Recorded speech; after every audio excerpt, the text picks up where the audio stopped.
Sometimes the most beautiful love stories begin in the darkest moments, when hope seems as distant as stars in a cloudy sky, and destiny arrives wearing a stranger's smile. Hesley Rivera sat alone at table 12, her sapphire dress shimmering under the fairy lights like tears she refused to shed. The wedding reception swirled around her in a kaleidoscope of laughter and clinking glasses, but she felt invisible, wrapped in the suffocating silence of her own heartbreak. 3 days ago, she had discovered Bryce Coleman, the man she'd planned to marry, tangled in bedsheets with her roommate. His cruel words still echoed in her mind like poison. "You'll never find a man who'll truly love you, Hesley. You're too ordinary, too demanding. No one will ever choose you first." The bride, her dearest friend Tamika Washington, glowed with joy across the dance floor, lost in her new husband's arms. Hesley forced a smile whenever Tamika glanced her way, determined not to let her personal devastation shadow this perfect day. But inside, she felt as fragile as glass, one sympathetic look away from shattering completely. She traced the rim of her untouched champagne glass, watching the golden bubbles rise and burst like tiny dreams meeting reality. Other guests had begun to notice the beautiful woman sitting alone, their whispers floating across the reception like unwelcome ghosts. "Poor thing," she heard someone murmur. "Tamika said her boyfriend left her for her roommate." The words stung deeper than any physical wound. But what Hesley didn't know was that across the room, a pair of warm brown eyes had been watching her for the past 20 minutes, and their owner was about to change her life forever. Across the elegant ballroom of the Detroit Marriott, Jesse Owens adjusted his charcoal suit jacket and surveyed the celebration with tired eyes. At 38, he had attended countless weddings, always the successful bachelor friend who brought expensive gifts and polite conversation.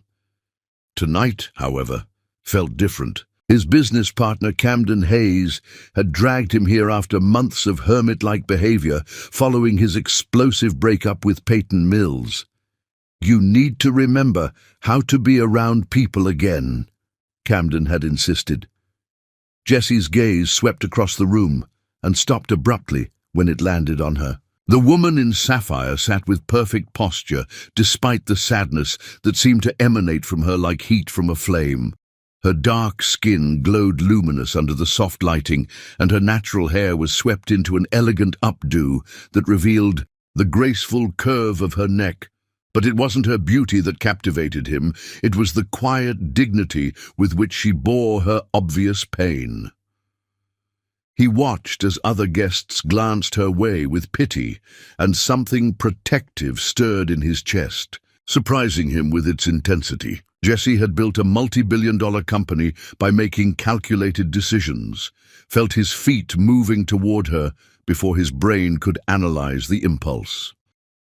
"Excuse me," he said, approaching her table with 2 fresh glasses of champagne.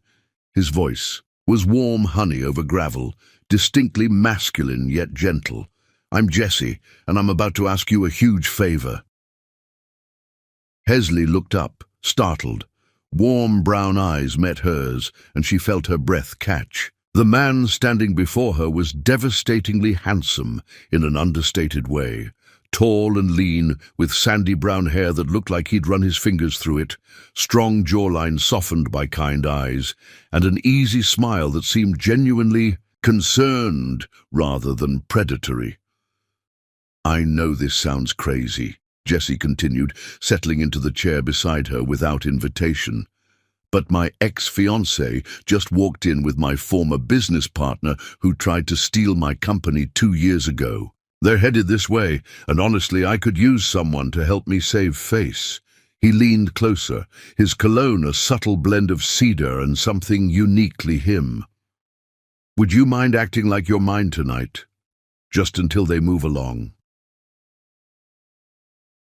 The request was so unexpected, so different from the pity she'd been receiving all evening, that Hesley felt the first genuine spark of interest she'd experienced in days. "You want me to pretend to be your date?" "More than that," Jesse said, his eyes twinkling with mischief. "I want you to help me show them that I've moved on to someone absolutely extraordinary." Before Hesley could respond, Jesse stood and extended his hand. "Dance with me?" The opening notes of "At Last" by Etta James filled the air, and despite every rational thought screaming at her to decline, Hesley found herself placing her hand in his. His fingers closed around hers with surprising warmth, and he led her onto the dance floor with confident grace.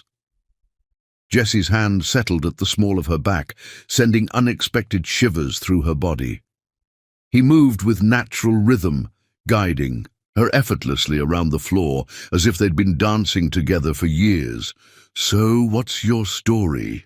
he murmured against her ear. "Why is someone as beautiful as you sitting alone at a wedding?" "Same reason you're asking strangers to pretend to be your girlfriend," Hesley replied with unexpected sass. "Sometimes the people we trust most are the ones who hurt us deepest." Jessie pulled back to study her face, seeing the pain she tried to hide behind humor. "I'm sorry," he said simply. "Whatever happened, I'm sorry." The sincerity in his voice nearly undid her carefully constructed composure. When was the last time someone had looked at her like she mattered? When had anyone ever apologized for pain they hadn't caused? As the song continued, other dancers seemed to fade away. Jessie spun her gracefully, and when she came back into his arms, they were closer than before. His thumb traced small circles on her back, and she found herself studying the strong line of his jaw, the way his eyes crinkled when he smiled. "You know," Jessie said as the song drew to a close, "this started as an act, but I'm not sure I'm pretending anymore." Hesley's heart hammered against her ribs. "Jessie!" "One more dance?" he asked as My Girl began to play. "I promised no more favors. Just one more dance, because I can't bear the thought of letting you go back to sitting alone."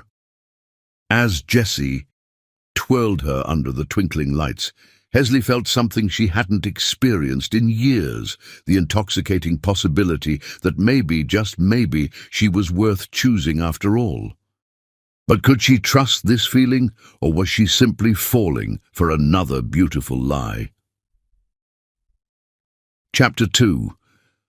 Coffee and Soul Connections. The most dangerous conversations are the ones that happen in the quiet hours after midnight, when defenses crumble. Like sugar in rain, and hearts reveal secrets they've kept locked away for years. Jessie couldn't let the night end. As the wedding reception wound down and guests began filtering out into the cool Detroit evening, he found himself unwilling to say goodbye to the woman who had transformed his rescue mission into something that felt remarkably like destiny. "There's a little place down by the riverfront that makes the best coffee in the city," he said, helping Hesley with her wrap. "Would you be interested in continuing this conversation somewhere quieter?" Hesley hesitated, her grandmother's warnings about strange men echoing in her mind. But something about Jessie felt different, safe in a way that had nothing to do with his obvious wealth or status. Maybe it was how he'd looked at her during their dances, not with the hungry desperation she'd grown accustomed to from men, but with genuine curiosity and respect. "I should probably go home," she said, though her voice lacked conviction. "Should probably," Jessie repeated with a smile that made her stomach flutter. "But do you want to?" The honesty of the question surprised her. When had anyone cared what she actually wanted rather than what she should do? "Yes," she admitted, "I want to." River's Edge Cafe sat tucked between renovated warehouses, its large windows offering a perfect view of the Detroit River. At 1 in the morning, they were the only customers, and the young barista seemed more interested in his philosophy textbook than their presence. Jessie ordered them both coffee and claimed a corner table by the windows, where city lights danced on the dark water like scattered diamonds. "So," Hesley said, wrapping her hands around the warm mug, "what's the real story? Why did you need rescuing from your ex-fiancé?" Jessie leaned back in his chair, studying her face in the soft cafe lighting. She looked different now, more relaxed, her guard slightly lowered. The vulnerability he'd sensed at the wedding was still there, but so was a spark of curiosity that made her eyes shine. "Peyton Mills," he said simply. "We were engaged for 8 months. I thought she loved me, but it turns out she loved the idea of being married to a billionaire more than she loved the man." "How did you find out?" "She told me." Jessie's laugh held no humor. 2 weeks before our wedding, she sat me down and explained that she'd been seeing my business partner Marcus behind my back. Apparently, they'd fallen in love, but she was willing to marry me anyway because I could provide better financial security. Hesley winced. She actually said that. Word for word, she seemed genuinely confused when I called off the engagement, like she was doing me a favor by being honest about using me.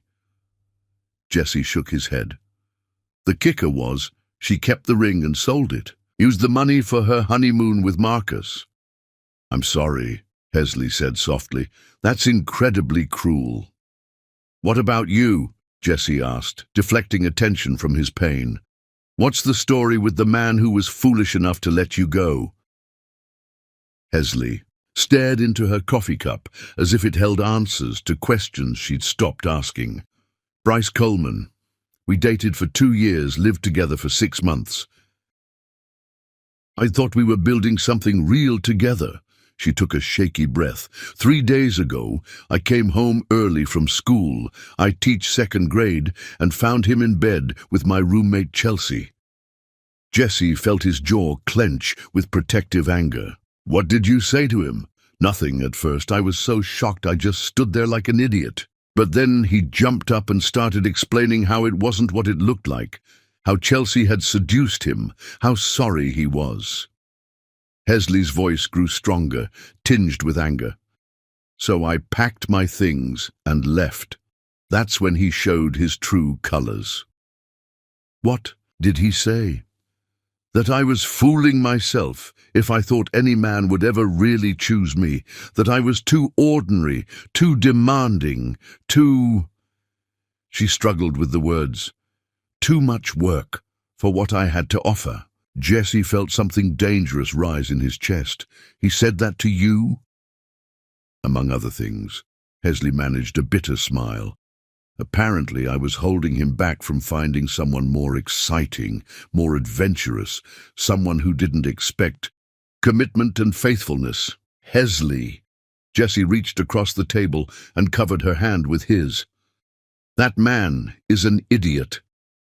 She looked up, surprised by the intensity in his voice.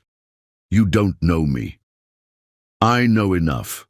I know you're beautiful, inside and out. I know you're kind. You agreed to help a stranger without asking what was in it for you. I know you're strong. You're sitting here having coffee with me instead of hiding at home feeling sorry for yourself. I know you have grace under pressure and a smile that could stop traffic." His thumb traced over her knuckles. "Any man who can't see your worth doesn't deserve you." Hesley felt tears prick her eyes.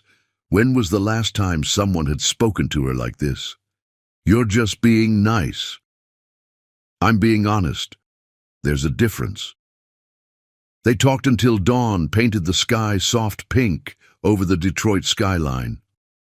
Jessie told her about building his tech company from nothing, about the loneliness of success when you had no one to share it with. When he tried to impress her by ordering in French, he confidently told the barista, "Je voudrais une salle de bain avec crème supplémentaire, s'il vous plaît." The teenage barista blinked in confusion before Hesley burst into laughter. "You just ordered a bathroom with extra cream," she gasped between giggles. Jessie's face turned red as he realized his mistake, but Hesley's genuine laughter made the Embarrassment worthwhile. I was trying to say coffee with extra cream, he admitted sheepishly. Well, you definitely made an impression, Hesley said, wiping tears from her eyes. Hesley shared her dreams of writing children's books, her love for her students, her close relationship with her grandmother who had raised her after her parents died in a car accident when she was 12. Your grandmother sounds amazing, Jessie said as they finally prepared to leave. She is. She always says that the right person will love you not despite your flaws, but because of them. That real love. Sees the broken pieces and thinks they make a beautiful mosaic. Hesley smiled. I used to believe that. Used to? And it's hard to maintain that kind of faith when everyone who's supposed to love you keeps proving it wrong. Jessie walked her to her car in the parking lot, neither wanting the night to end. The morning air was crisp with the promise of autumn, and the first commuters were beginning to make their way into the city. Hesley, Jessie said as they reached her small Honda Civic, I know this might sound crazy, but I'd like to see you again.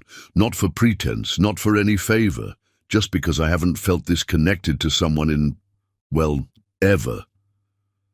She turned to face him, searching his eyes for any sign of deception. All she saw was honesty and hope, tinged with a vulnerability that made her chest tighten. I'd like that too. Tomorrow? He asked eagerly, then caught himself. I mean, today, later today, Sunday. Hesley laughed, and the sound was like music, in the morning stillness. What did you have in mind?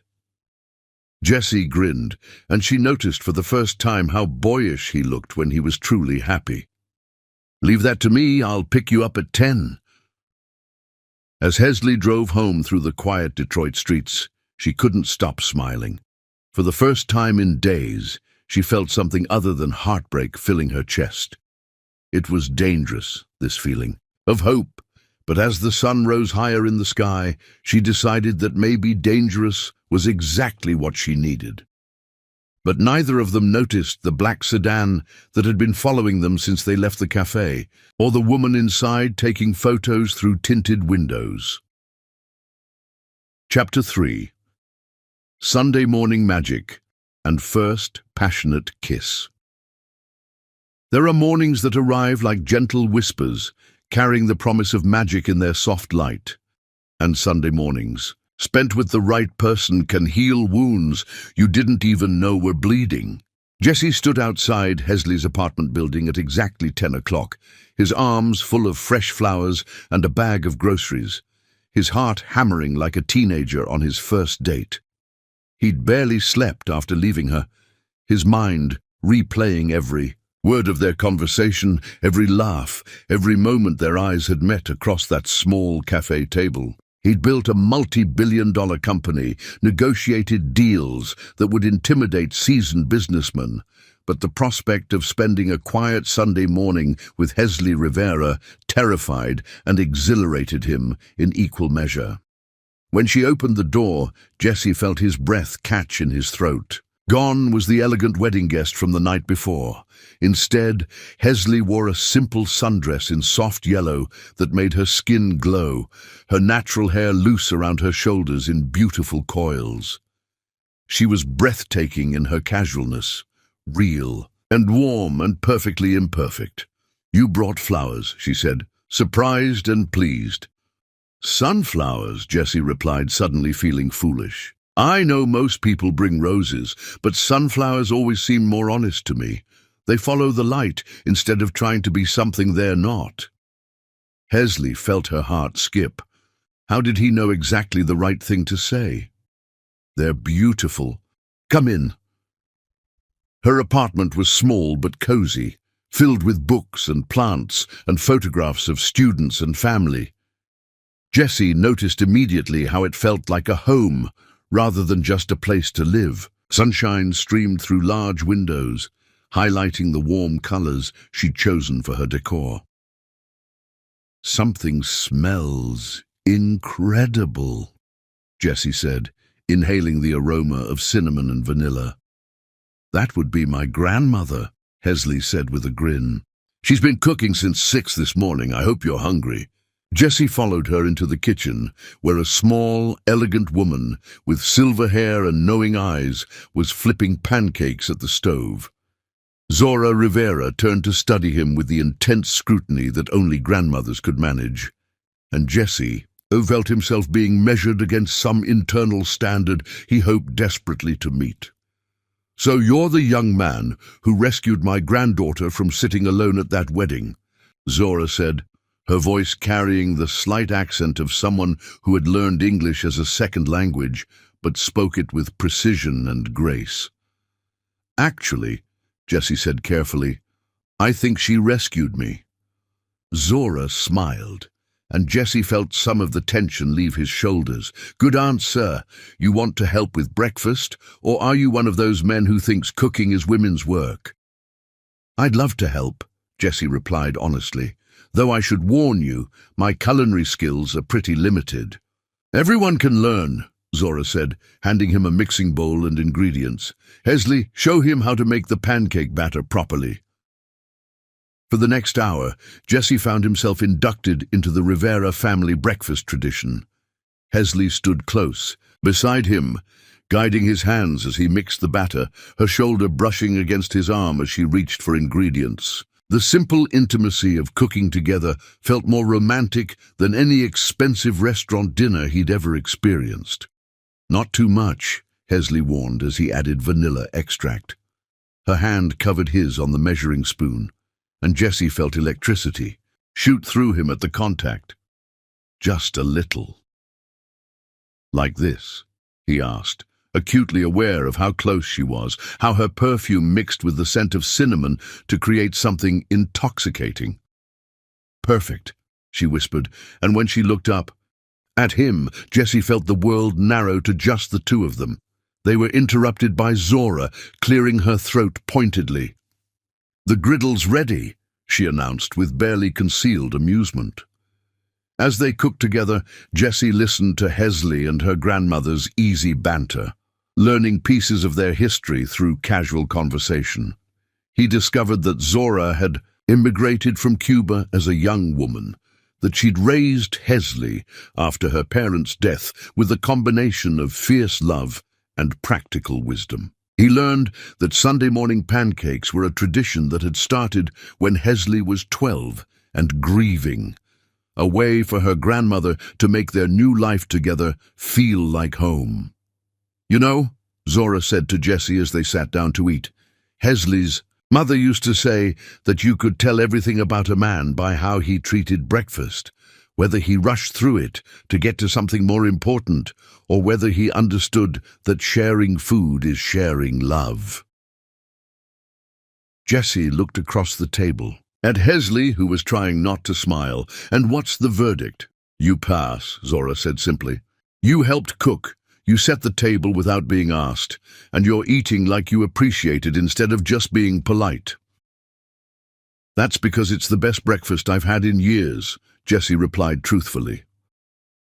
After they ate, Zora mysteriously disappeared to run errands, leaving Jessie and Hesley alone to clean up. They worked together with natural ease, Jessie washing dishes while Hesley dried and put them away. The simple domesticity of it felt surprisingly intimate. "Your grandmother is amazing," Jessie said as they finished. "She likes you," Hesley replied. "That doesn't happen often." "What about you?" Jessie asked, turning to face her. They were standing close in the small kitchen, and he could see flecks of gold in her dark eyes. "Do you like me?" Hesley felt her breath catch. "I think I do," she said softly. "That scares me." "Why?" "Because the last time I let myself like someone, it ended with me sitting alone at a wedding feeling like I wasn't worth choosing." Jessie stepped closer, his hands coming up to frame her face gently. "Hesley," he said, his voice low and intense, "look at me." She met his eyes, seeing sincerity and something deeper that made her heart race. "You are worth choosing. You are worth Fighting for. You are worth everything. His thumb brushed over her cheekbone. I know it's too soon to say this, but I've never felt anything like what I felt last night, talking to you until dawn. I've never wanted to wake up early just to spend more time with someone. Jesse. I know you're scared. I'm scared too. But maybe we could be scared together. The kiss, when it came, was soft at first, tentative and sweet. But as Hesley's arms came up around his neck and Jesse pulled her closer, it deepened into something that spoke of hunger and hope and desperate longing. Jesse tasted like coffee and possibility, and Hesley found herself pressing closer, her hands tangling in his hair. When they finally broke apart, both were breathing hard. Jesse rested his forehead against hers, his hands still framing her face. That was a... Hesley started. Yeah, Jesse agreed, understanding without needing words. They spent the rest of the afternoon on her small balcony, talking and laughing and stealing kisses when the conversation lulled. Jesse told her about his dreams, beyond business success, about wanting to build something meaningful that would last. Hesley shared her secret stories about her students, the way their innocent questions and boundless energy reminded her daily why love was worth believing in. As evening approached, Jesse reluctantly prepared to leave. Have dinner with me tomorrow night? He asked, reluctant to end their perfect day. Yes, Hesley said without hesitation. As Jesse walked to his car, he felt lighter than he had in months. Behind her apartment window, Hesley watched him go with a smile she couldn't suppress. For the first time since Bryce's betrayal, she felt beautiful, desired, worthy of someone's time and attention. But in a car parked across the street, Peyton Mills lowered her camera and smiled coldly. Jesse always had been predictable in his choice of women. He liked them sweet, naive, and completely unprepared for the games people like her played. This one wouldn't last long once she learned a few uncomfortable truths. Chapter 4. When Hearts Choose Love Over Fear.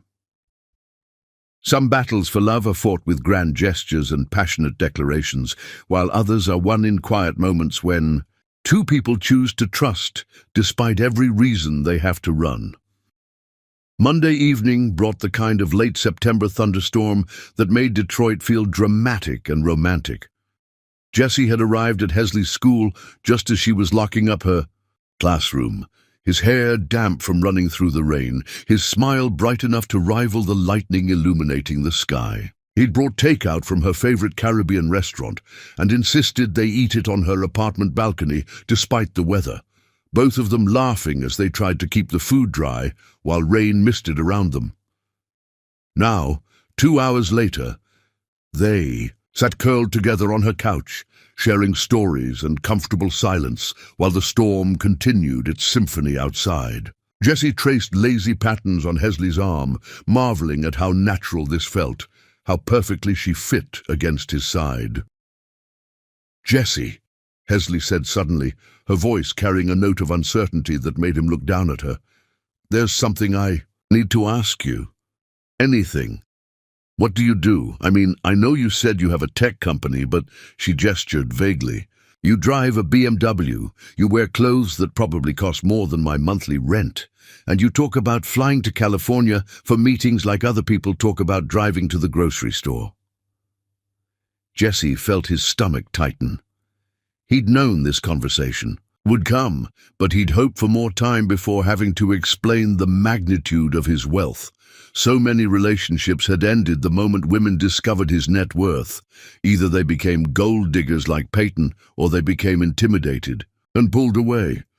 I developed an app called Connect Bridge, he said carefully. It helps companies manage remote teams more effectively. I started it in my apartment 5 years ago, and it's done well. Hesley sat up straighter. Connect Bridge. Jesse, that app is used by half the companies in Detroit. My school district, Uses it for our remote learning platforms. Yeah? Yeah, which means... She stared at him with growing realization. You're not just successful. You're incredibly successful. Jesse waited for the moment he'd experienced so many times before, the shift in her expression, the recalculation of what their relationship could mean for her financially. Instead, Hesley looked almost worried. "Why didn't you tell me?" she asked. "Because I wanted you to get to know me first. Not my bank account, not what I could buy you or do for you, just me." Before Hesley could respond, they heard the sound of a car door slamming outside, followed by sharp knocking on her apartment door. Jesse felt Hesley tense beside him. "Are you expecting someone?" he asked. "No." Hesley went to the window and peered out. "Oh no, that's my brother Lennox's car." The knocking continued, more insistent now. Hesley opened the door to reveal a tall, broad-shouldered man with the same warm brown skin and intelligent eyes as his sister. Lennox Rivera was clearly agitated, rain dripping from his jacket, his expression stormy. "Lennox, what are you doing here?" Hesley asked. "I could ask you the same thing," Lennox replied, his gaze moving to Jesse. "Tamika called me. She's worried about you." "Worried about what?"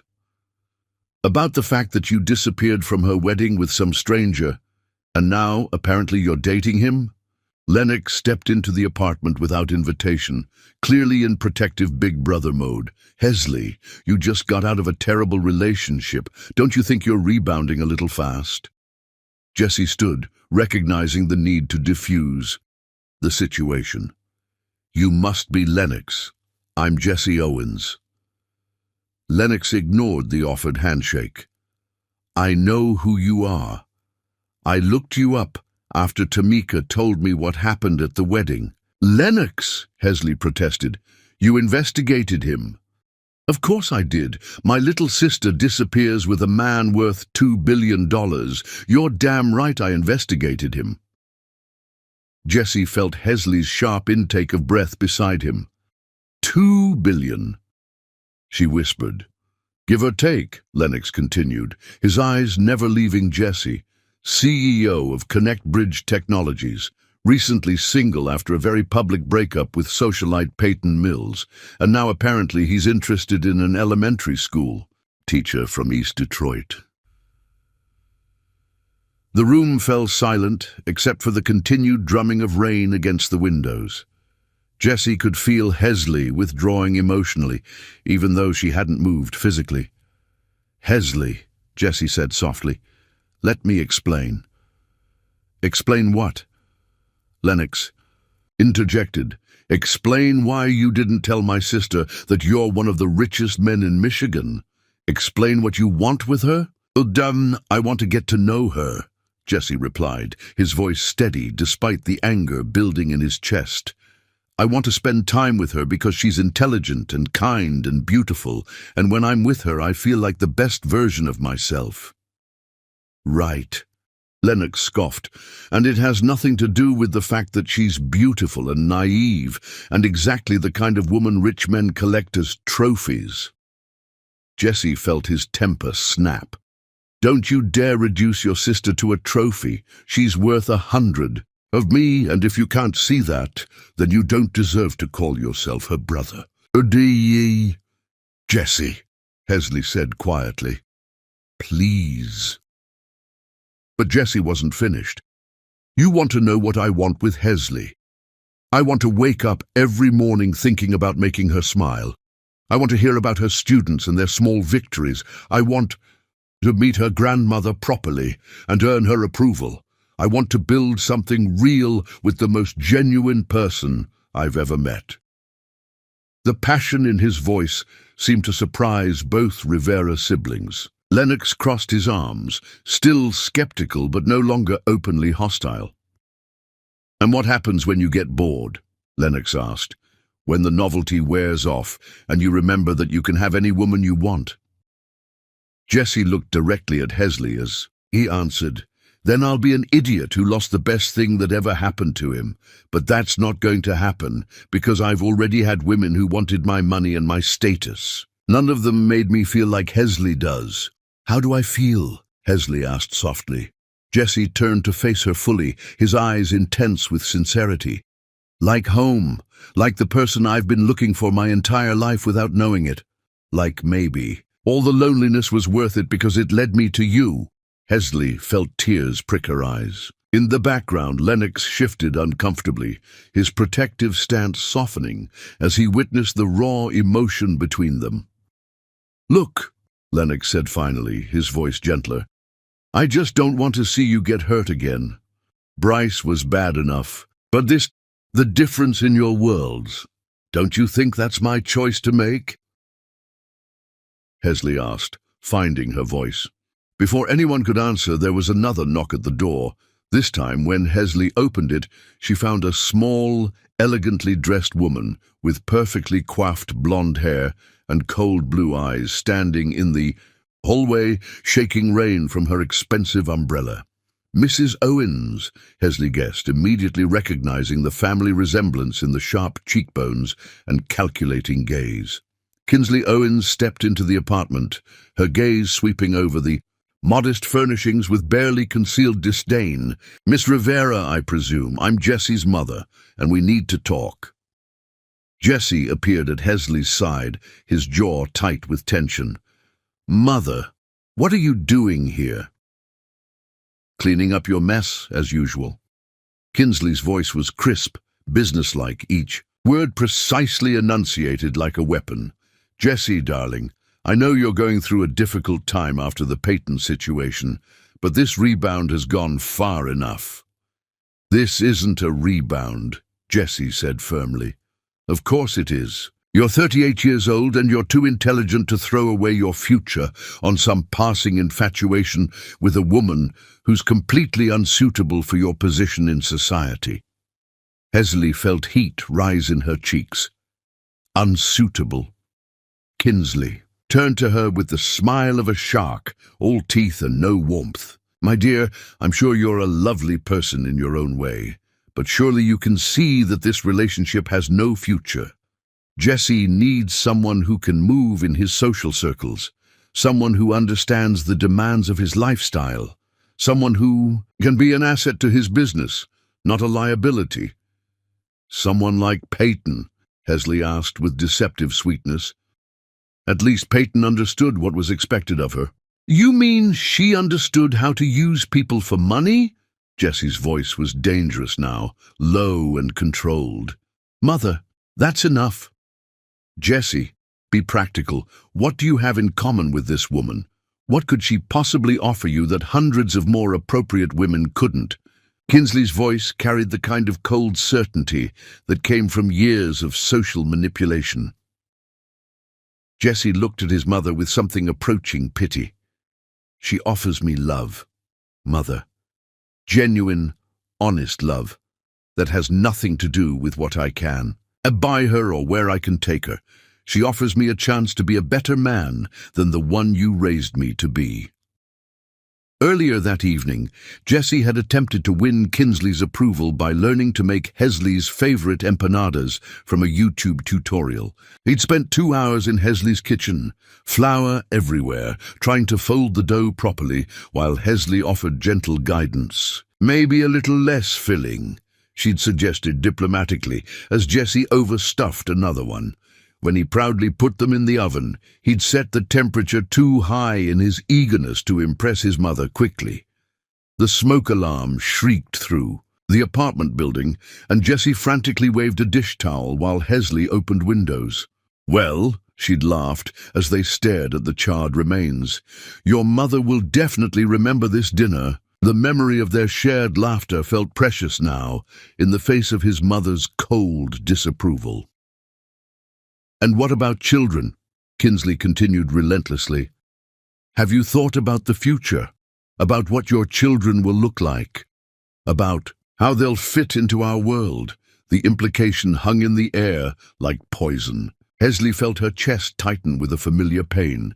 She'd heard variations of this her entire life, the subtle and not-so-subtle suggestions that her blackness made her somehow less than, unsuitable for certain spaces and certain people. "Stop." Jesse's voice cut through the air like a blade, sharp enough to make everyone in the room flinch. "If you finish that thought, if you say one more word that suggests there's anything wrong with the woman I love because of the color of her skin, you will never see me again." The room fell silent, except for the continued drumming of rain against the windows. Kinsley looked genuinely shocked at her son's tone, as if she'd never seen this side of him before. "Hesley," Jesse continued, his voice softer now but no less intense, "I'm sorry. This is exactly why I wanted you to know me before you knew about the money. Because of people like this, who think wealth gives them the right to judge others, who think success means you can only love people who look like you or come from your world." Hesley looked around the room, at Lennox, protective but uncertain, at Kinsley, beautiful and cold and calculating, at Jesse, standing between her and his mother like a shield. The weight of his world, of the complications his wealth would bring, to her simple life, settled on her shoulders like a heavy cloak. "Maybe your mother is right," she said quietly. "Hesley, no. Maybe we're too different. Maybe this is just—" Jesse stepped closer, taking her hands in his. "Look at me," he said urgently. "Tell me you don't feel what I feel. Tell me the last 3 days haven't meant anything to you." Hesley met his eyes and saw desperate hope there, mixed with a vulnerability that made her chest ache. "They've meant everything to me. That's the problem." "Why is that a problem?" "Because I'm falling for you, and I don't know if I can survive having my heart broken by someone I love this much." The admission hung in the air like a confession. Jesse's face transformed with wonder and relief, and even Lennox stepped forward, his protective anger softening into something like understanding. "Then don't let fear make the decision," Jesse said, his voice raw with emotion. "Let love make it." As if sensing the shift in the room, both Kinsley and Lennox began to protest, but Jesse held up a hand. "Mother, you raised me to be a man of integrity, to treat people with respect regardless of their background or bank account. If you can't accept the woman I choose to love, then you're not the mother I thought you were, and you're certainly not the woman Dad fell in love with." He turned to Lennox, his voice firm but respectful. "And you, if you love your sister half as much as I'm beginning to, you'll support her choices instead of trying to protect her from living. She's strong enough to make her own decisions and smart enough to see through anyone who doesn't deserve her." Finally, he looked at Hesley, his hands still holding hers. "I can't promise this will be easy. My world comes with complications yours doesn't. There will be people like my mother who think they have the right to judge us, but I can promise that I will choose you every single day, in every situation, against every objection. The question is, will you choose me back?" Hesley looked into his eyes and saw her future there, complicated, uncertain, but filled with more love than she'd ever dared to imagine. She thought about her grandmother's words about broken pieces making beautiful mosaics, about love being worth the risk of pain. "Yes," she whispered, "I choose you back." As Jesse pulled her into his arms, kissing her with desperate relief while thunder rolled overhead, Lennox watched his sister's face transform with happiness and made a decision of his own.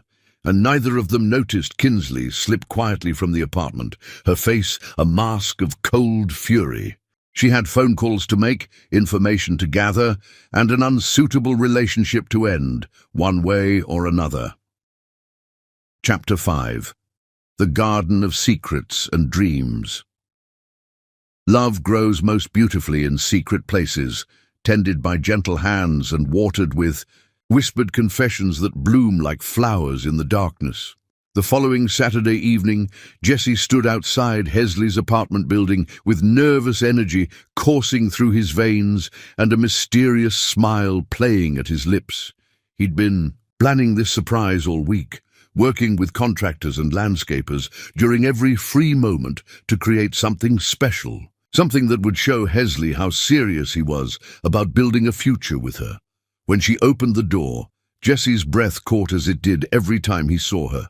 She wore a simple white sundress that made her skin glow in the evening light, her hair loose and natural around her shoulders. 3 weeks of knowing her, and she still made his heart race like a teenager with his first crush. "You look beautiful," he said, leaning down to kiss her softly. "Thank you," Hesley replied, noting the excitement he was trying to hide. "So where are we going that requires me to dress for warm weather in October?" "It's a surprise," Jesse said, taking her hand and leading her to his car. "Trust me?" "I'm learning too," she said, and the simple honesty of her response made Jesse's chest tighten with emotion. They drove through the city as sunset painted the sky in shades of amber and rose. Jesse navigated through the downtown area toward the riverfront, but instead of stopping at one of the restaurants or entertainment venues, he pulled into the parking garage of a high-rise residential building. "Jesse?" Hesley looked up at the gleaming tower with confusion. "What are we doing here?" "You'll see," he said, guiding her to a private elevator that required a key card to operate. They rode to the top floor in comfortable silence, Hesley's curiosity growing with each passing floor. When the elevator opened, Jesse led her down a hallway to a door marked "Roof Access, Authorized Personnel Only." Should we be up here?" Hesley asked as Jesse produced another key card. "I live in the penthouse," Jesse said with a grin. "I think I'm authorized."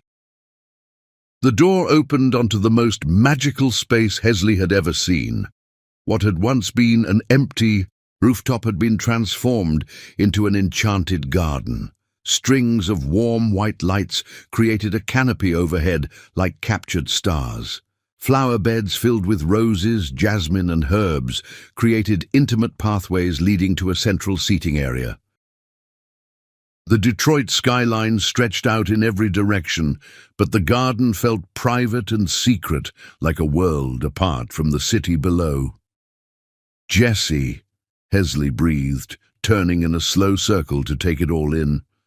"This is incredible. When did you—" "This week," Jesse said, watching her face with nervous anticipation. "I wanted to create something beautiful that was ours. Somewhere we could come to talk and dream and just be together."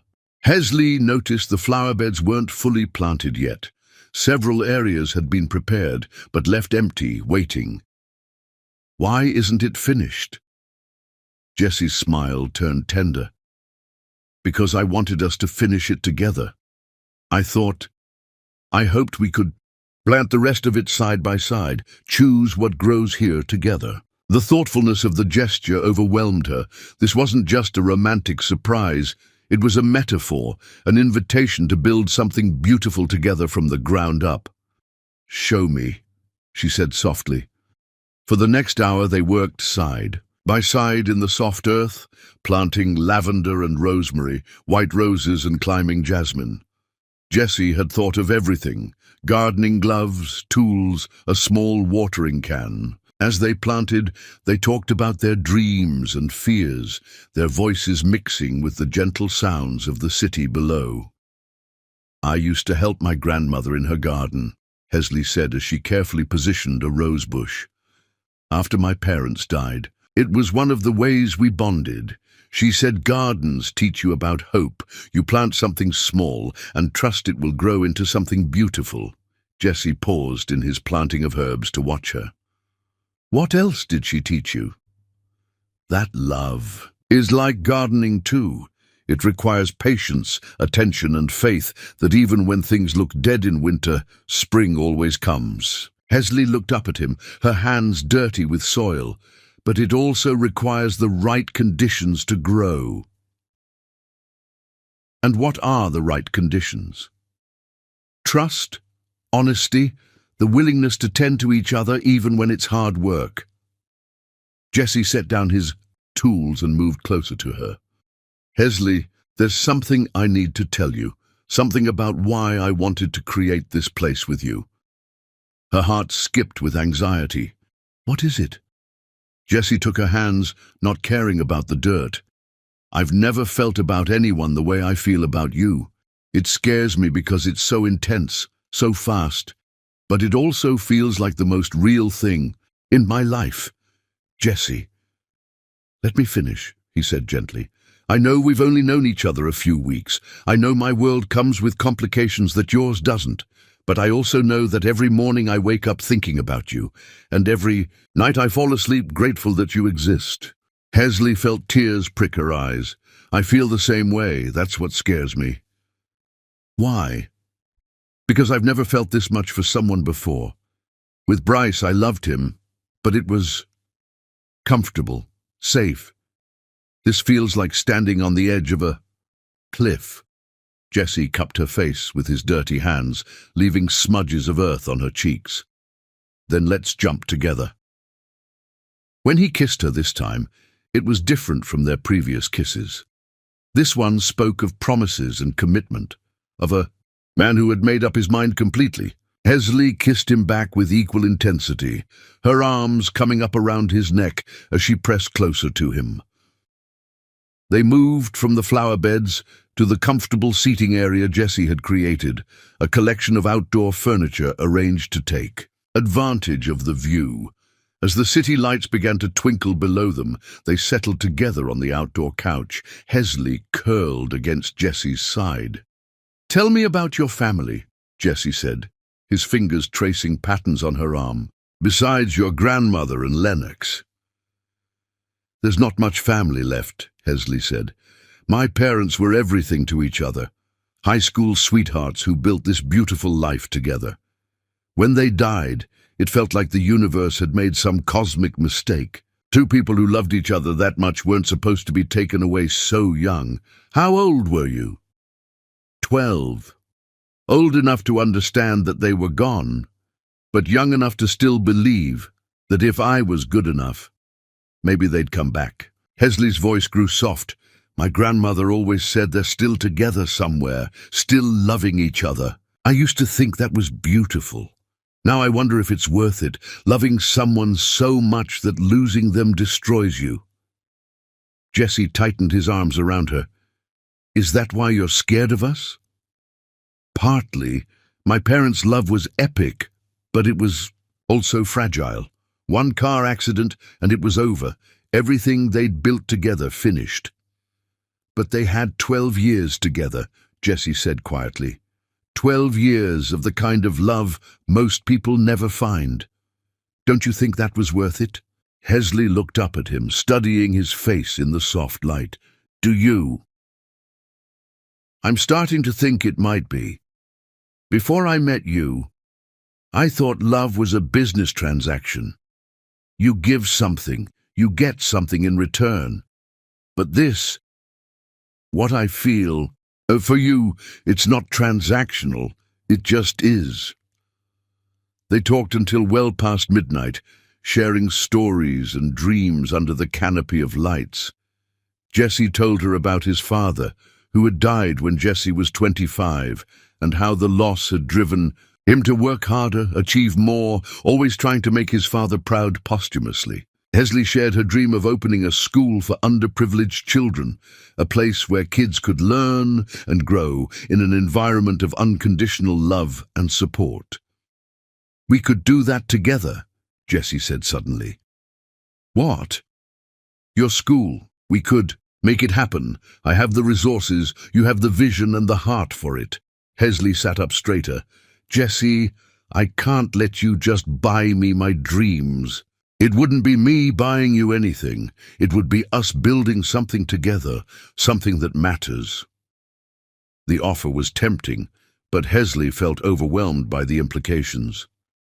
It's too much, too fast. Then we'll take it slow. We'll plan it, research it, make sure it's right. But Hesley, imagine what we could accomplish together. Your compassion and my resources, working towards something bigger than both of us." As Jesse spoke, his eyes shining with excitement and possibility, Hesley felt herself falling deeper. This wasn't a man trying to buy her love with expensive gifts. This was a man who wanted to help her change the world. "I think," she said slowly, "that you might be the most dangerous man I've ever met." "Dangerous how?" "Because you make me believe in impossible things. You make me think that maybe epic love stories don't have to end in tragedy." Jessie pulled her closer, kissing the top of her head. "Maybe they don't. Maybe the best love stories are the ones that last a lifetime." As they prepared to leave their secret garden, both felt the weight of what was building between them. This was no longer a simple attraction or even a strong infatuation. This was love, real and powerful and absolutely terrifying in its intensity. But as they walked hand in hand to the elevator, neither of them noticed the figure watching from the building across the street, or the long-range camera capturing their intimate moments. Some love stories faced challenges from within, while others battled enemies who preferred to attack from the shadows. Chapter 6. The Letter and First Proposal Attempt. Sometimes the most beautiful moments are born from the ashes of our deepest.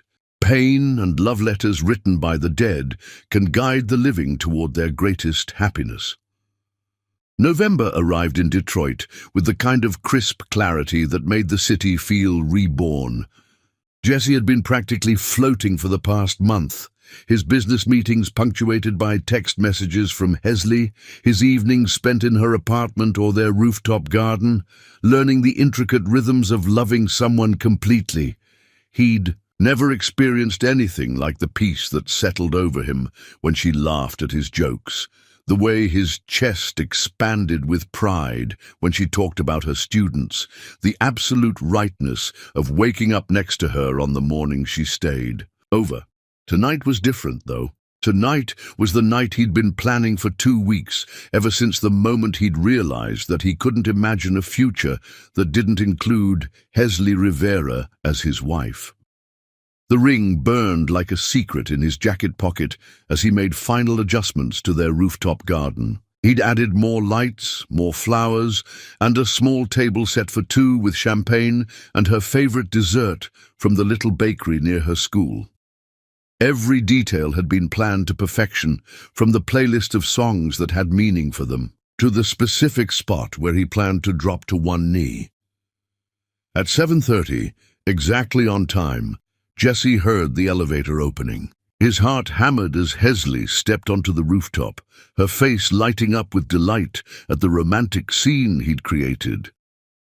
"Jesse," she said, that soft smile he loved spreading across her features. "What's all this?" "This," he said, taking her hands and pulling her close, "is me being grateful that I have something beautiful to celebrate." "What are we celebrating?" 2 months, Jesse said, his voice warm with affection.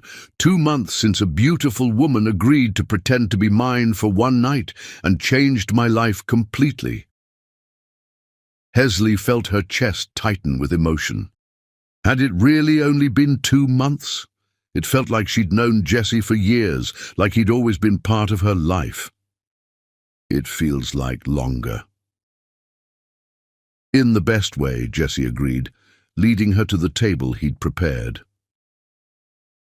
They ate dinner slowly, savoring both the food and each other's company. Jesse seemed more attentive than usual, if that was possible, hanging on her every word, his eyes never leaving her face.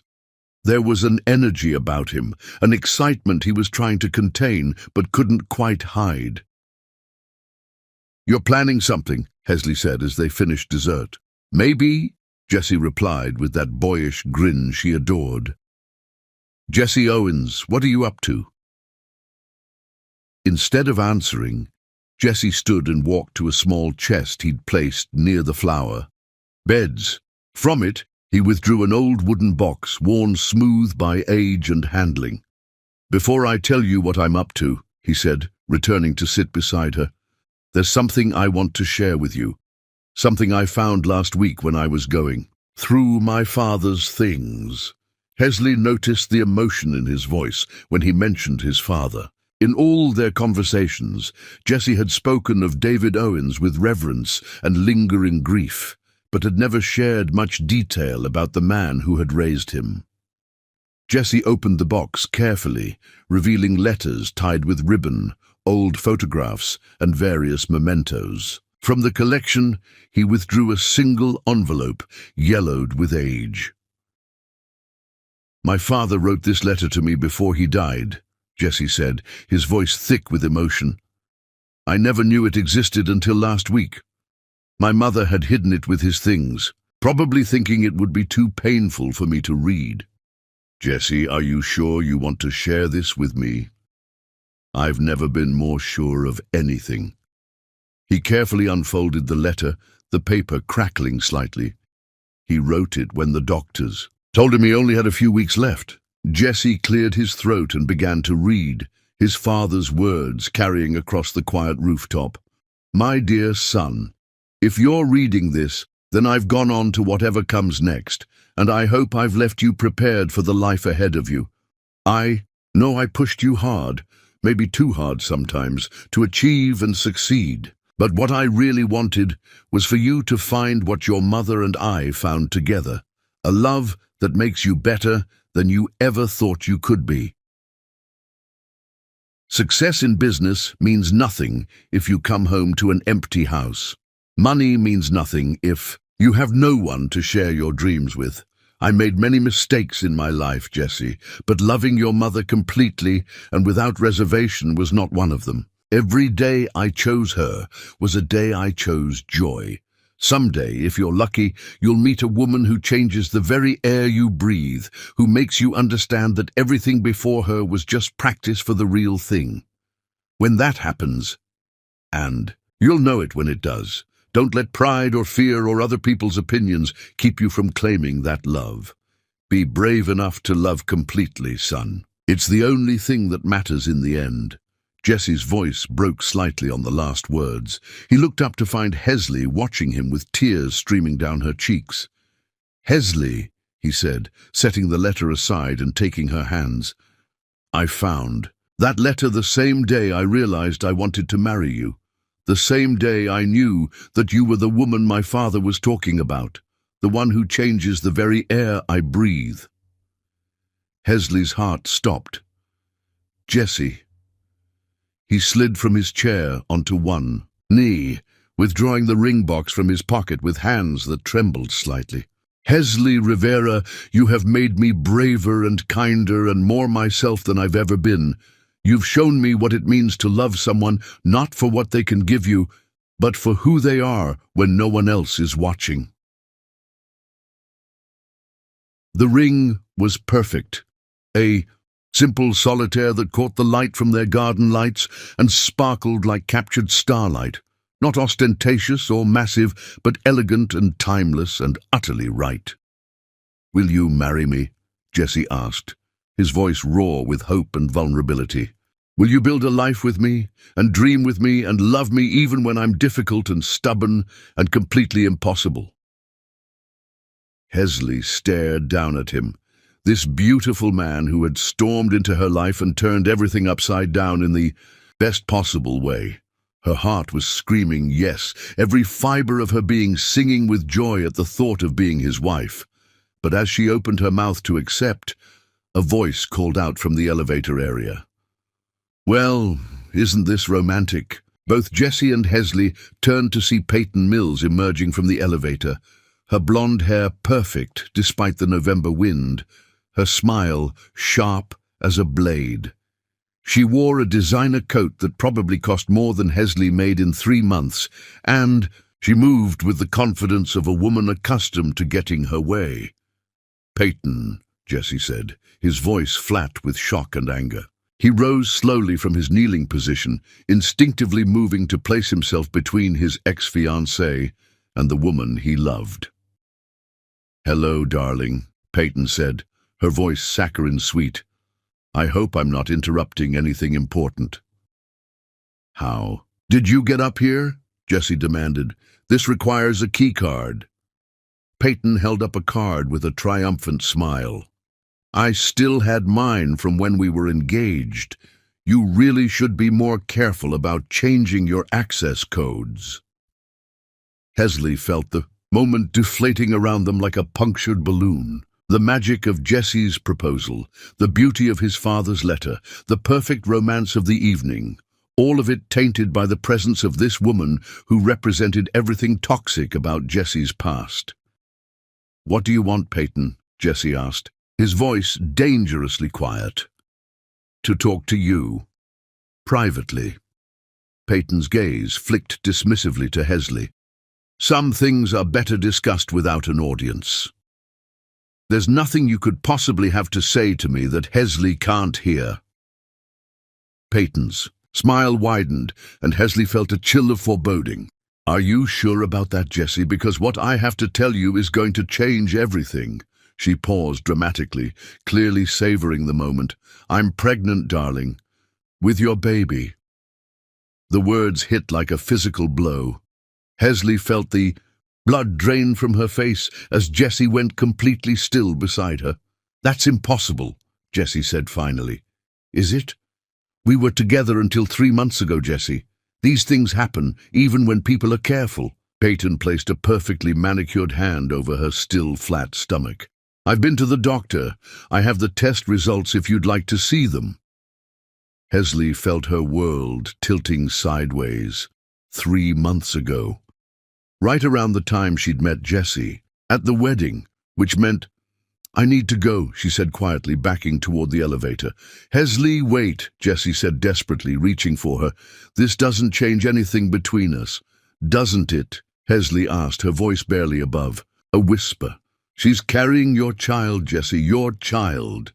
If she's even telling the truth—" "Oh, I'm telling the truth," Peyton interrupted, pulling out her phone to show them what appeared to be ultrasound images. 12 weeks along, due in late May. 12 weeks. The math was devastating.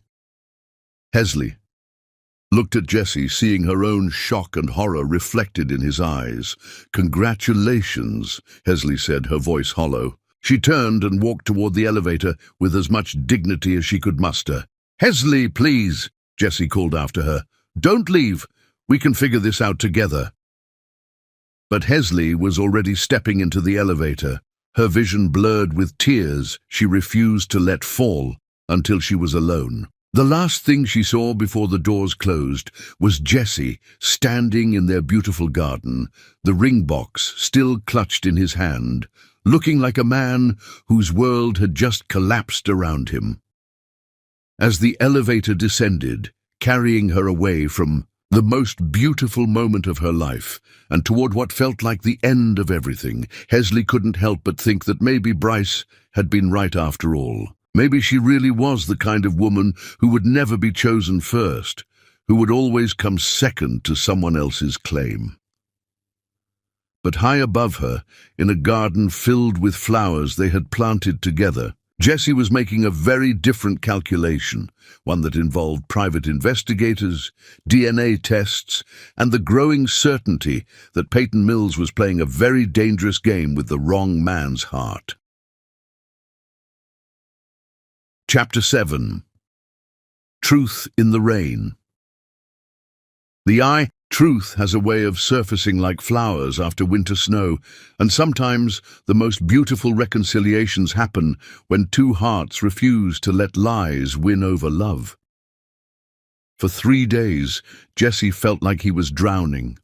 3 days since Peyton's bombshell announcement had destroyed what should have been the happiest moment of his life. 3 days since Hesley had walked away from him with devastation in her eyes and his engagement ring burning a hole in his pocket. 3 days of calling her constantly, only to have every call go straight to voicemail. 3 days of camping outside her school, her apartment, anywhere he thought she might appear, only to be met with silence. Camden had finally physically dragged him to his office on Wednesday morning, tired of watching his best friend and business partner fall apart over what he was convinced had to be some kind of elaborate lie. "Think about it logically," Camden said, setting a cup of coffee in front of Jessie that would probably go cold and untouched like all the others. Peyton disappears for months after your breakup. She doesn't contact you, doesn't try to win you back, doesn't even acknowledge your existence. Then suddenly, the night you're planning to propose to someone else, she shows up claiming to be pregnant. Jesse stared out his office window at the Detroit skyline, barely registering his friend's words. Somewhere out there, Hesley was going through her days believing that he had gotten another woman pregnant while building a relationship with her. The thought made his chest feel like it was caving in. "The timing is suspicious," Camden continued. "How did she even know you were planning to propose?" That question had been nagging at Jesse too. He'd told no one about the proposal except Camden, and he trusted his friend completely. So how had Peyton known to arrive at exactly the right moment for maximum damage? "I hired a private investigator," Jesse said quietly. "Good. What did they find?" "Preliminary results came back this morning." Jesse finally turned from the window, and Camden was shocked by how haggard his friend looked. "The ultrasound images. She showed us. They're not hers. They were lifted from a pregnancy forum online." Camden sat forward. "So she's not pregnant?" "Oh, she's pregnant. The blood test confirms that much. But the timeline doesn't add up." Jesse pulled out a folder from his desk. "According to her medical records, she's 8 weeks pregnant, not 12, which means conception happened in mid-September. After you'd already met Hesley." 6 weeks after I met Hesley, which means the baby isn't mine." Jesse's voice was hollow, with exhaustion. "She lied about the timing to make it seem possible that I was the father." "Why would she do that?" Jesse thought about Peyton's cold smile, the satisfaction in her eyes as she'd watched his proposal crumble. "Because she can't stand that I moved on, because she wants to destroy any chance I have of being happy with someone else. So tell Hesley the truth. She won't see me. She won't take my calls. Her brother threatened to have me arrested for stalking if I don't stop showing up at her apartment." Jesse ran his hands through his hair. "I don't blame her. From her perspective, I got my ex-fiancée pregnant while telling her I loved her." Camden was quiet for a long moment. "There has to be a way to reach her. There is one person she might listen to." That afternoon, Jesse found himself standing nervously outside a small house in East Detroit, holding the folder of evidence that proved Peyton's lies. The door opened before he could knock, revealing Zora Rivera, Hesley's grandmother, looking like she'd been expecting him.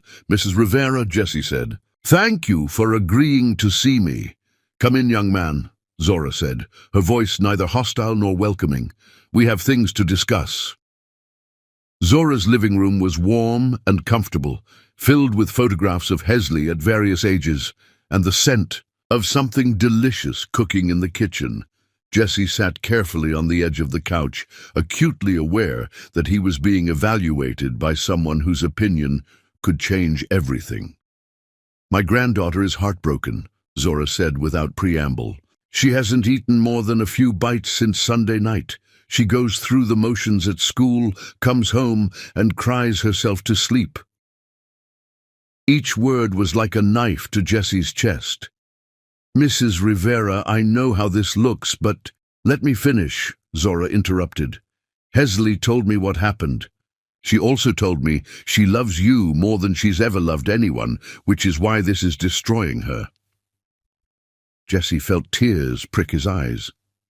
"I love her too. More than I knew it was possible to love someone." "Then prove it." Zora leaned forward. "Show me these papers you brought." For the next hour, Jessie laid out everything the private investigator had discovered. Peyton's real medical timeline, the fake ultrasound images, even evidence that she'd been having an affair with a married businessman around the time of conception. Zora studied the documents carefully, asking pointed questions that proved she was sharper than her age might suggest. Finally, she leaned back in her chair with a sigh. "That woman is evil," she said simply. "Yes, she is, and I'm an idiot for not seeing it sooner." Jessie leaned forward urgently. "Mrs. Rivera, I need Hesley to know the truth. I need her to know that I would never, ever betray her like that." "Why should she believe you? Why should any of us believe you?" The question hit Jessie like a physical blow, but it was fair. "Because I'm willing to take a DNA test. Because I'm willing to do whatever it takes to prove that the only woman I've been with since the day I met your granddaughter is your granddaughter." Zora was quiet for a long moment, studying his face. "You really love her." "I love her enough to let her go if that's what would make her happy. I love her enough to spend the rest of my life proving I'm worthy of her if she'll give me the chance. I love her enough to fight Peyton Mills and anyone else who tries to hurt her. And if this other woman really is carrying someone else's child, then I hope she gets the help she clearly needs, and I hope the real father steps up to take responsibility. But it has nothing to do with me, and it has nothing to do with Hesley." Zora stood up suddenly. "Come with me." She led Jessie to the kitchen, where she began pulling ingredients from the refrigerator. "You're going to help me cook dinner," she announced, "and then you're going to sit at my table and eat it, and we're going to have a real conversation about what kind of man you are." "Mrs. Rivera." "Call me Abuela," she said, with the first smile he'd seen from her. "If you're going to marry my granddaughter, we might as well get used to being family." As they cooked together, Jessie found himself telling Zora things he'd never told anyone, about the loneliness of success without someone to share it with, about his fear that he was fundamentally unlovable because of his wealth, about the way Hesley had made him feel worthy and whole for the first time in his life. "She's scared," Zora said as they sat down to eat. "Not just of this situation, but of loving someone as much as she loves you." "Why?" "Her parents," Zora explained. "They loved each other completely, passionately. When they died, I watched that little girl learn that the deepest love comes with the deepest pain. She spent her whole life trying to love safely, to protect herself from ever hurting that much again." Jessie felt understanding dawn, "And now she thinks I've proven that complete love isn't safe." "Exactly. So if you want her back, you need to show her that some love is worth the risk, that some people are worth trusting completely." As if summoned by their conversation, they heard the front door open. Hesley's voice called out, "Abuela, I'm here for dinner." Jessie's heart stopped as footsteps approached the kitchen. When Hesley appeared in the doorway and saw him sitting at her grandmother's table, the color drained from her face. "What is he doing here?" she asked, her voice barely above a whisper. "He came to show me some papers," Zora said calmly. "Papers you need to see. I don't want to hear any more lies." Jessie stood slowly, his hands shaking. "Hesley, please. Just give me 5 minutes to show you the truth." "The truth?" Hesley's voice broke. "The truth is that while you were telling me you loved me, you were sleeping with your ex-fiancé." "That's not what happened. That's not what happened at all." Thunder rumbled outside, and the first drops of rain began hitting the windows. Hesley looked at the papers on the table, at her grandmother's expectant face, at Jessie's desperate expression. "5 minutes," she said finally. Jessie quickly explained what the private investigator had found, showing her the evidence that proved Peyton had lied about the timing. He watched Hesley's face as understanding dawned, saw the moment hope began to war with the hurt in her eyes. "So she's pregnant, but not with your child," Hesley said slowly. "That's right. The baby was conceived weeks after we met, and I haven't been with Peyton since before I met you. I swear to you, Hesley, on my father's grave, I swear I have never betrayed you." Hesley sank into a chair, the emotional whiplash overwhelming. Why would she do this? Because she's cruel. Because she can't stand that I found something real with you when what we had was fake. Jessie knelt beside her chair. Because she knows that what we have is worth destroying. The rain outside intensified, drumming against the windows like nature's percussion section. Hesley looked at this man who had turned her world upside down, who had made her believe in epic love stories again, who had just proven that sometimes people were worth trusting completely. "I was so scared," she whispered. "I know. I'm sorry. I'm so sorry she put you through this. Not of that. I was scared of how much I love you, scared of needing someone that much." Jessie took her hands, not caring that they were still shaking. "Then be scared with me, because I've never needed anyone the way I need you, and it terrifies me every single day." Hesley looked into his eyes and saw her own fear reflected back, mixed with a love so deep it took her breath away. "Jessie, I know it's been an awful few days. I know you need time to trust me again. But I'm not giving up on us. I'm not letting her win." Hesley stood suddenly, pulling Jessie to his feet. "Come with me." "Where are we going?" "Outside. I want to dance in the rain with the man I love." As they stepped onto Zora's front porch, the storm was in full force, rain falling in sheets that soaked them immediately. But Jessie pulled Hesley into his arms anyway, spinning her around on the wet porch while she laughed with pure joy. "I love you," Jessie said, having to shout over the storm. "I love you too," Hesley shouted back. "I love you too much to let fear win." When Jessie kissed her, it was desperate and hungry and full of relief.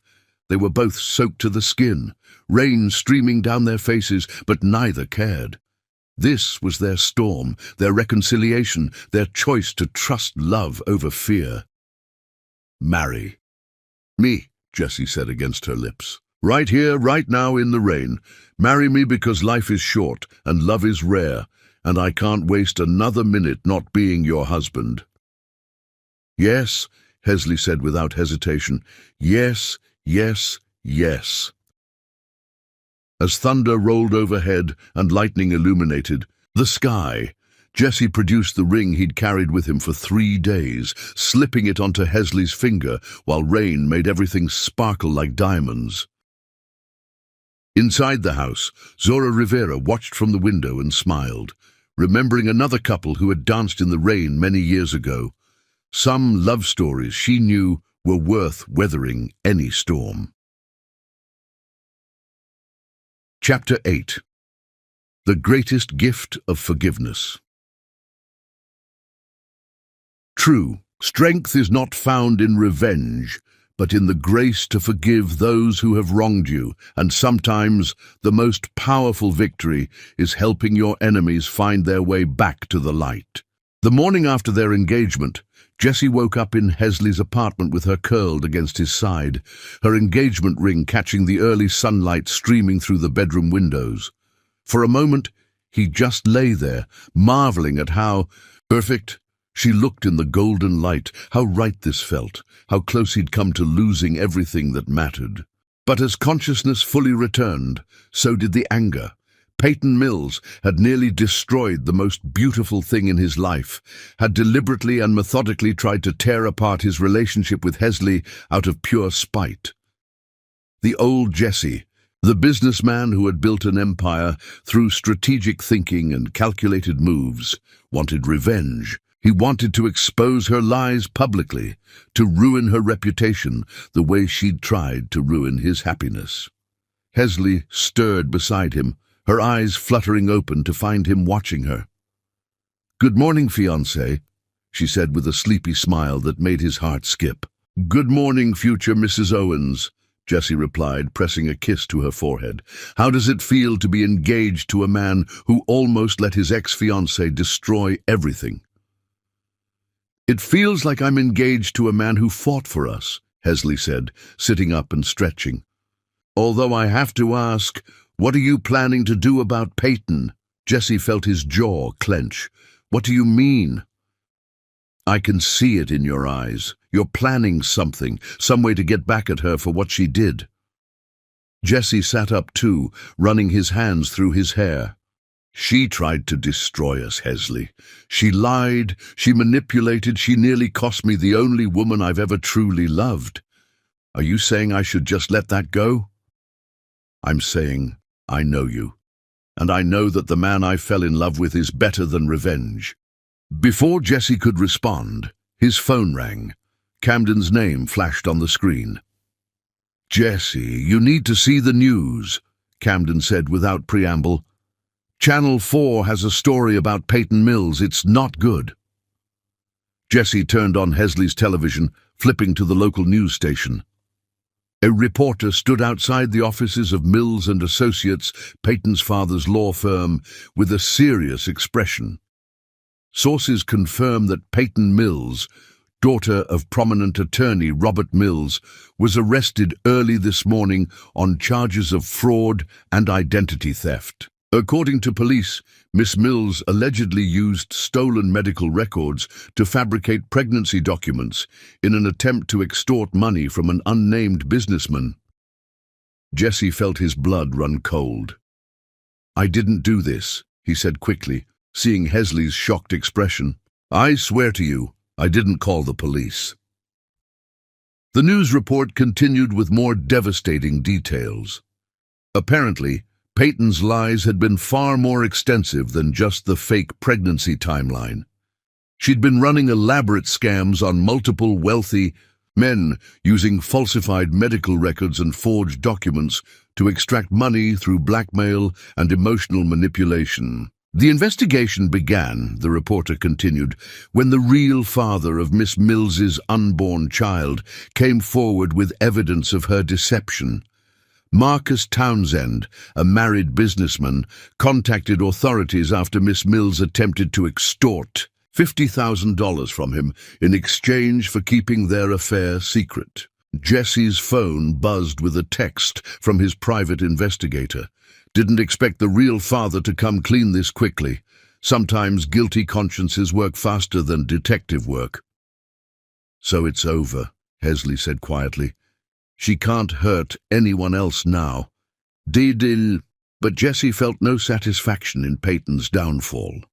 Looking at the woman he loved, seeing the compassion in her eyes, even for someone who had tried to destroy their happiness, he realized something important about the kind of man he wanted to be. "I need to go see her," he said suddenly. "What?" Hesley stared at him. "Jessie, she tried to ruin our relationship. She's facing criminal charges. Why would you want to see her?" "Because," Jessie said, understanding it fully for the first time, "holding on to anger about this is going to poison what we're building together. And because maybe she needs to understand that there's another way to live." But first, Jessie had one more proposal planned. He'd been working on it for weeks, a surprise at Hesley's school that he hoped would finally convince her to say yes. The previous attempts had all been interrupted or mistimed, but this one would be different. The next afternoon, Jessie arrived at Lincoln Elementary during Hesley's planning period, carrying what appeared to be a large bouquet of flowers. He'd arranged with the principal to make an announcement over the intercom, calling all teachers to the main hallway for a special surprise for Miss Rivera. As teachers gathered, Jessie took a deep breath and got down on one knee in the hallway, pulling out the ring box. "Hesley Rivera," he began, his voice carrying down the corridor, "you make every day brighter just by existing, and I—" "Oh my goodness, yes," interrupted a voice. "I thought you'd never ask." Jessie looked up in shock to see Mrs. Henderson, the 60-year-old math teacher, standing directly in front of him with tears in her eyes. She wore the exact same blue dress as Hesley, who stood frozen about 10 feet away, her mouth hanging open. The entire hallway erupted in laughter as Mrs. Henderson clasped her hands to her chest dramatically. "I've been waiting for this moment for months, dear. Ever since you started bringing Hesley those beautiful lunches." Jessie's face turned crimson as he realized his mistake. "Mrs. Henderson, this is—" "Don't be shy now," Mrs. Henderson beamed, reaching for the ring box. "Though I have to say I didn't expect such a large diamond. My Harold never spent this much on jewelry." By now, even Hesley was laughing so hard she could barely breathe. The other teachers were in tears, and several had pulled out their phones to record the moment. "Mrs. Henderson," Jessie managed, standing up slowly, "I think there's been a misunderstanding." "Oh," Mrs. Henderson said, looking around the hallway and finally spotting Hesley doubled over with laughter. "Oh my, this is embarrassing." She patted Jessie's arm sympathetically. "Well, dear, you might want to face the right direction next time." Jessie turned to Hesley, who was wiping tears from her eyes. "So," she called out, still giggling, "are you going to propose to me? Or are you and Mrs. Henderson planning a spring wedding?" "Definitely you," Jessie said, walking over to her and dropping to one knee again, this time in front of the right woman. "Though I have to say, Mrs. Henderson's enthusiasm is very encouraging." "Ask me properly," Hesley said, her eyes dancing with mirth. Jessie took her hands, no longer caring about the audience. "Hesley Rivera, will you marry me? Will you promise to laugh at all my mistakes even when I propose to the wrong woman in a crowded hallway?" "Yes," Hesley said softly. "I'll marry you. But I'm keeping the story about Mrs. Henderson forever." As Jessie slipped the ring onto her finger, Mrs. Henderson started a round of applause that echoed through the entire school. "Well," she announced to the crowd, "that was much more entertaining than my usual Tuesday afternoon." Later that evening, after they'd celebrated with her colleagues and called their families, Jessie kept his appointment to see Peyton. 2 hours later, Jessie sat across from Peyton Mills in a sterile jail visiting room. She looked smaller somehow, her usually perfect appearance disheveled, her confidence completely shattered. When she saw him, her face crumpled. "I suppose you're here to gloat," she said, not meeting his eyes. "No," Jessie said simply. "I'm here to understand." "Understand what?" "Why you did it. Why you tried so hard to hurt me when I never did anything but love you." Peyton laughed bitterly. "Love me? You loved the idea of me, the perfect socialite wife who would look good at your business functions and never ask for anything real." Jessie considered this. "Maybe you're right. Maybe what I thought was love was really just comfort. But that doesn't excuse what you did to Hesley and me. Your precious Hesley," Peyton spat. "Do you have any idea how it felt to watch you with her? To see you look at her the way you never looked at me? To realize that you were capable of the kind of love you never felt for me?"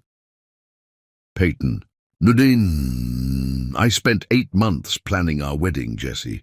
8 months choosing flowers and invitations and dreaming about our future together. And then Marcus came along, and I felt something I'd never felt with you, and I thought maybe if I was honest about it, maybe you'd fight for me." Jessie felt a flash of understanding. "But I didn't fight. You barely seemed upset. You just accepted it and moved on like I'd never mattered at all." Tears streamed down Peyton's face. "And then I saw you with her, and I realized that you were capable of grand gestures and romantic surprises, and all the things you never did for me. I realized that I wasn't the problem with our relationship. You just never really loved me." Jessie leaned forward. "You're right. I never loved you the way you deserved to be loved. And I'm sorry for that.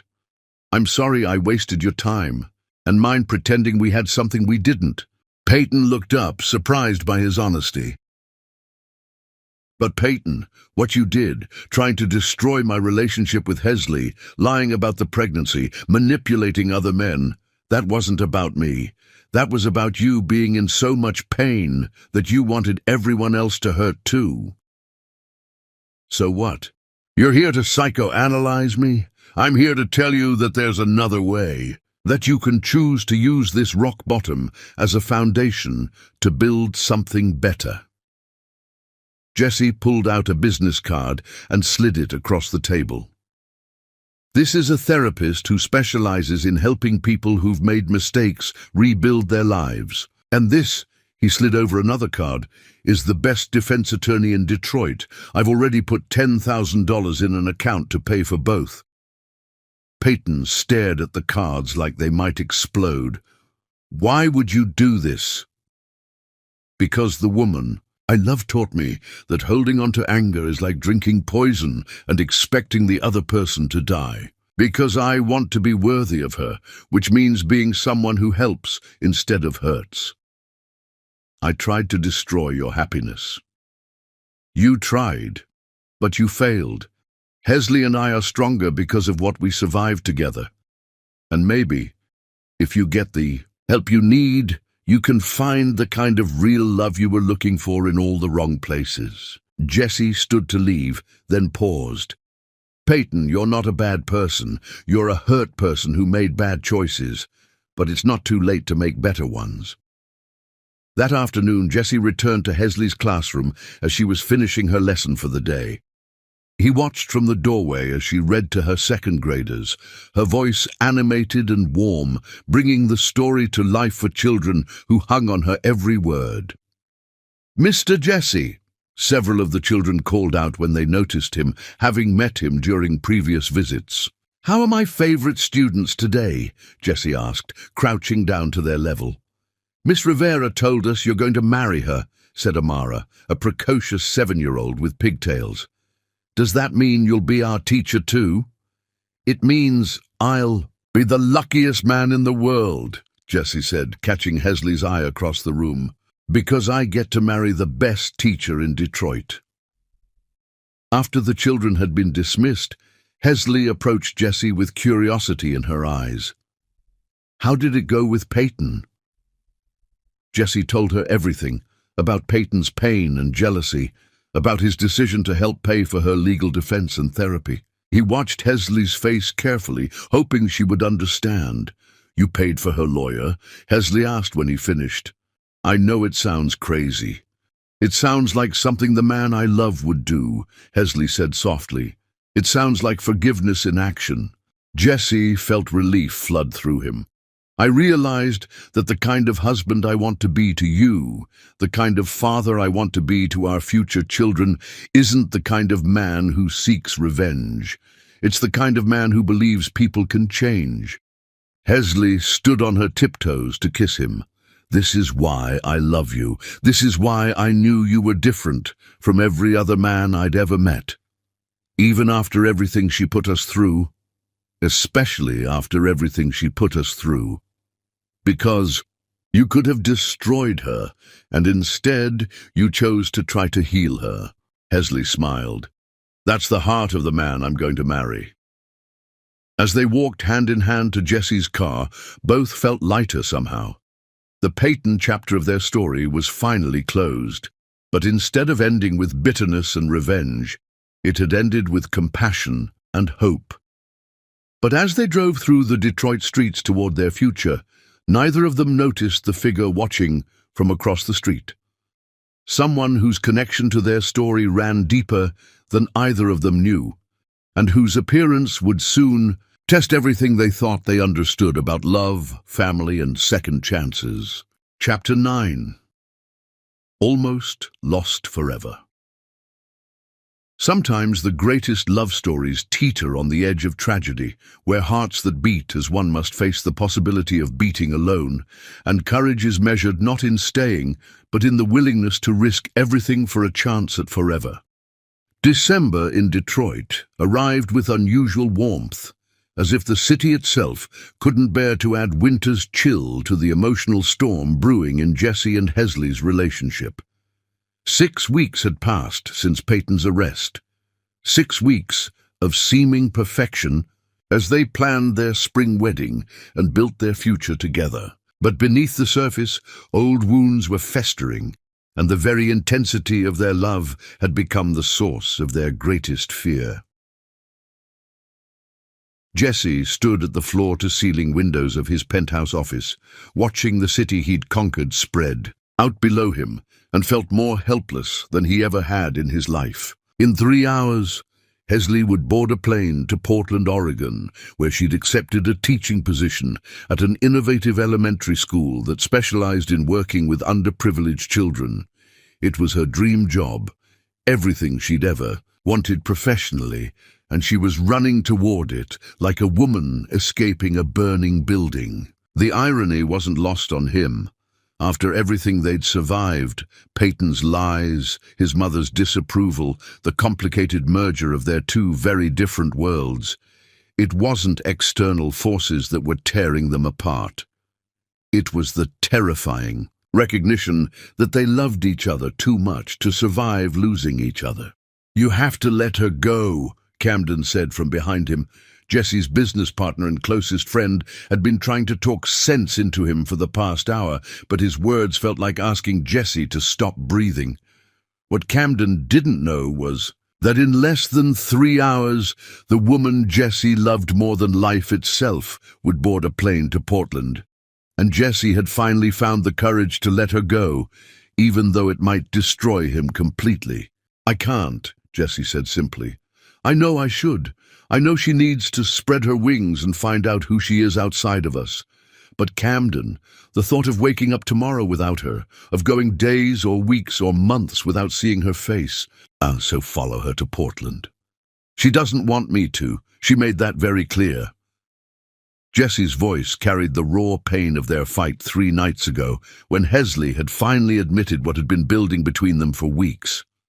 "I'm losing myself, Jesse," she had said, tears streaming down her face as they stood in their rooftop garden. "I love you so much that I've stopped existing as a separate person. I wake up thinking about what will make you happy. I plan my days around your schedule. I've turned into someone whose entire identity revolves around being your girlfriend, your fiancée, your future wife." "That's not true," Jesse had protested, but even as he said it, he knew she wasn't entirely wrong. "Isn't it? When was the last time I had dinner with just my friends? When did I last spend a weekend doing something just for me? I'm 32 years old, and I feel like I'm disappearing into us." Mr. Camden's voice pulled Jesse back to the present. Maybe this is what she needs, space to remember who she is outside of your relationship. "And what if she decides she likes herself better without me? Then you'll have to accept that. But Jesse, look at what you've built together. Look at how she fought for your relationship when Peyton tried to destroy it. That woman loves you completely. Sometimes people need to leave so they can choose to come back." Jesse's phone buzzed with a text from Hesley. "My flight leaves in 2 hours. I know you said you wanted to take me to the airport, but I think it's better if I go alone. I love you. That hasn't changed." "She doesn't want me at the airport," Jesse said, showing Camden the message. "Then respect that. Let her have this goodbye on her terms." A deal, but Jesse's feet were already moving toward the door. "I can't let her leave, thinking I don't understand why she needs to go. I can't let her get on that plane without telling her one more time that I'll wait for her, however long it takes." Jesse broke several traffic laws getting to Detroit Metropolitan Airport, his heart hammering as he navigated through holiday travel crowds to find Hesley's gate. He spotted her immediately. She sat alone in the boarding area, looking small, and lost in an oversized sweater, her engagement ring notably absent from her left hand. "Hesley," he called softly as he approached. She looked up and Jesse felt his chest constrict at the pain in her eyes. "Jesse, I asked you not to come." "I know." I'm sorry, but I couldn't let you leave without. He sat down beside her, maintaining careful distance. Without making sure you know that I understand. Understand what? Why you need to go. Why you need space to figure out who you are when you're not half of us. Jesse's voice was steady despite the chaos in his heart. Hesley, I've been thinking about what you said about losing yourself in our relationship. And you're right. She turned to face him fully, surprise replacing some of the sadness in her expression. I've been so terrified of losing you that I've held on too tight. I've made decisions for both of us without asking what you wanted. I've assumed that because I was ready for forever, you were too. Jesse. Let me finish, he said gently. When I was building my company, I had to take risks. I had to be willing to fail completely in order to succeed.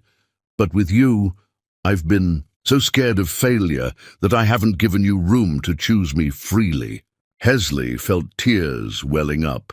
It's not that I don't want to choose you, it's that I want to choose you as a complete person, not as half of a couple who can't exist independently.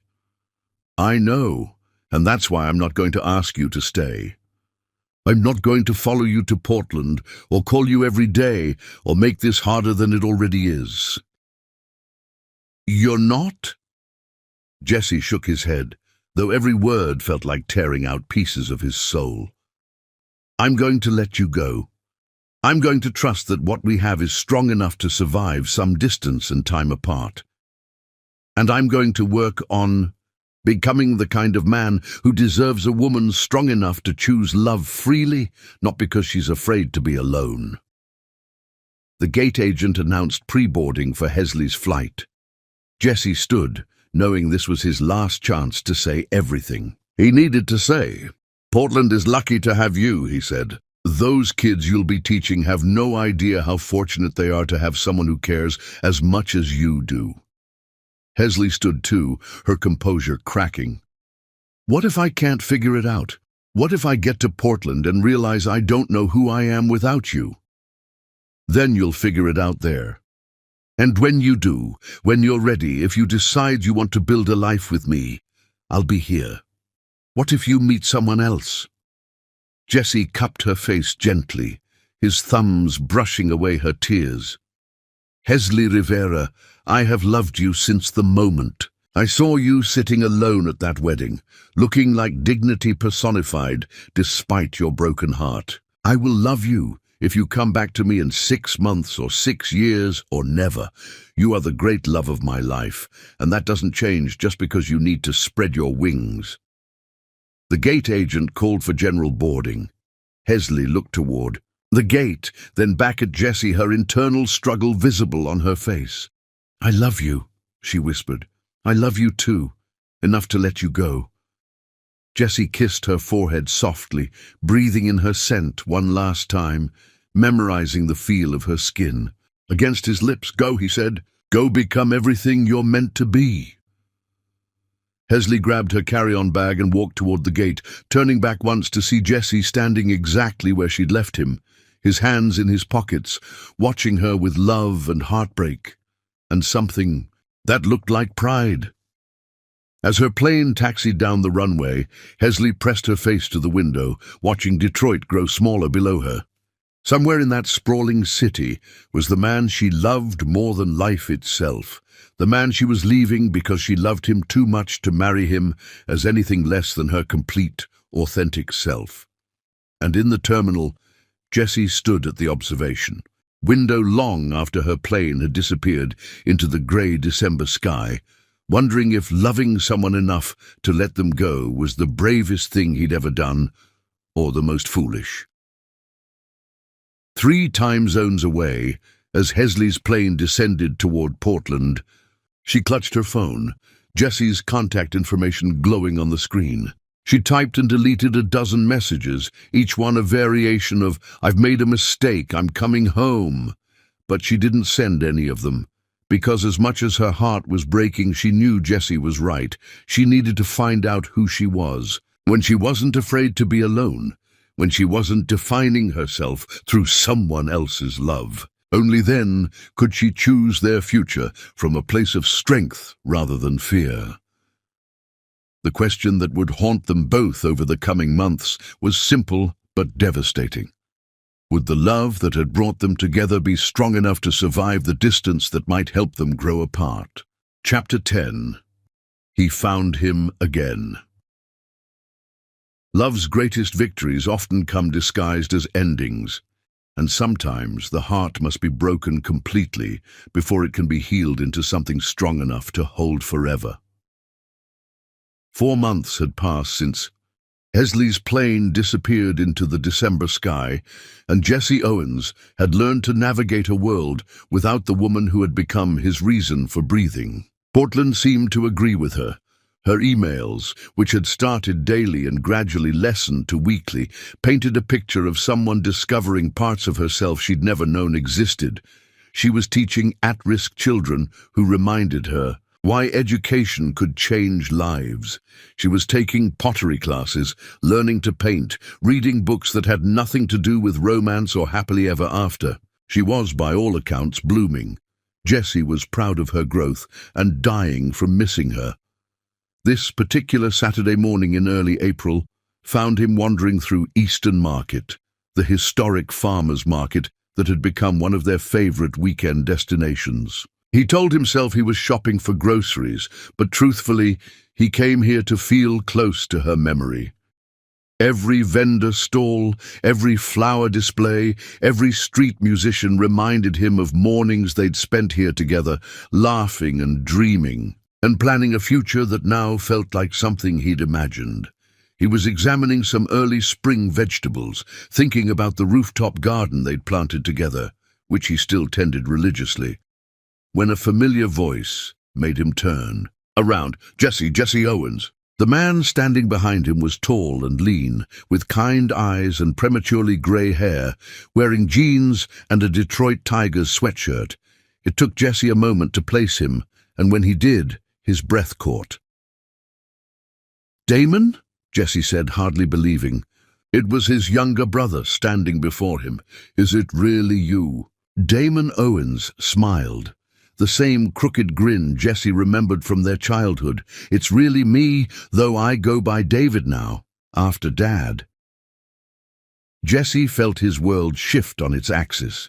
Damon, David, was his younger brother by 6 years, and Jesse hadn't seen him since their father's funeral 13 years ago. After their father died, Jesse had thrown himself into work, building his company and his fortune, while dealing with grief the only way he knew how. Damon had wanted to talk, to grieve together, to maintain their connection as brothers. But Jesse, overwhelmed by his new responsibilities as the successful older son, had gradually let their relationship drift until they lost touch entirely. "You look good," Jesse said, taking in his brother's healthy appearance, the peace in his eyes that seemed new. "You look happy." "I am happy," David replied.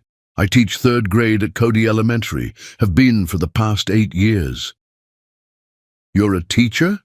Jesse felt a flutter of recognition, thinking of Hesley's passion for education. "Best job in the world.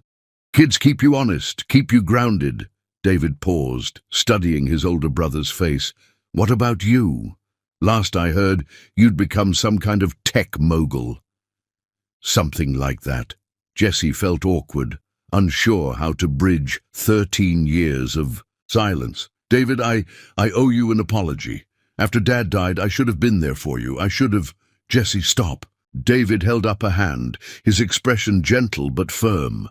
"We were both dealing with losing Dad the only ways we knew how. You buried yourself in work. I buried myself in helping other people. Neither way was wrong. But I lost my brother in the process." "No, you didn't. I've been right here in Detroit the whole time, working with kids, thinking about you, wondering if you ever thought about me." Jesse felt tears prick his eyes. "Every day. I thought about calling you every single day, but I didn't know how to bridge the gap I'd created." David stepped forward and pulled his older brother into a hug that erased 13 years of distance in an instant. There's no gap that can't be bridged between brothers who love each other.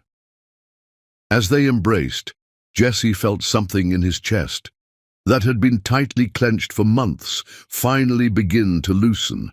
This was what healing felt like: unexpected, overwhelming, and absolutely necessary.